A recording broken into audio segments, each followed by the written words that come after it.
le mode d'exercice de l'activité commerciale. Pour obtenir le statut de commerçant, il ne suffit pas de faire des actes de commerce. C'est une condition, certes, qui est nécessaire, mais non suffisante.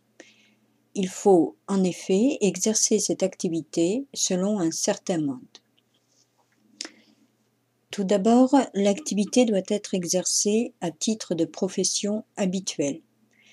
Il s'agit d'exercer une occupation sérieuse, constante, autonome et lucrative, de nature à générer des bénéfices. Cette occupation doit permettre de subvenir aux besoins de l'existence de son titulaire. Ensuite, l'activité commerciale doit être exercée par l'intéressé en son nom et pour son compte personnel. La qualité de commerçant est donc refusée à tous les salariés, même ceux habilités à accomplir des actes de commerce pour leur employeur, et ce, quel que soit le niveau de la hiérarchie. Le commerçant est soumis à des obligations. Il doit être inscrit au registre du commerce et des sociétés. Cette inscription permet de donner une présomption de commercialité, mais il s'agit d'une présomption simple qui peut tomber. Une personne non immatriculée au registre du commerce et des sociétés peut être cependant qualifiée de commerçant, mais elle sera alors un commerçant de fait et sera soumise à toutes les obligations commerciales, mais ne pourra faire valoir les droits associés à ces obligations. Enfin, le commerçant est soumis à des obligations comptables et fiscales particulières. Le commerçant doit avoir la capacité d'exercice du commerce. C'est pourquoi sont incapables d'exercer le commerce les mineurs, même émancipés, émancipation par mariage, quel que soit l'âge, ou émancipation par déclaration faite devant le juge des tutelles à partir de l'âge de 16 ans.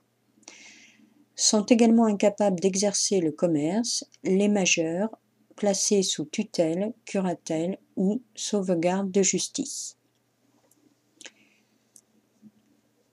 La frontière entre le commerçant et d'autres statuts peut être fragile. C'est le cas par exemple de l'artisan. La jurisprudence a donc dégagé plusieurs critères pour permettre de qualifier une personne d'artisan et non de commerçant. L'artisan est inscrit au répertoire des métiers et non au registre du commerce et des sociétés. L'entreprise artisanale est de petite taille. Elle emploie moins de 10 salariés en dehors du cercle familial et elle fournit une production personnalisée en petite quantité. S'agissant de l'association, celle-ci est définie par l'article 1er de la loi du 1er juillet 1901.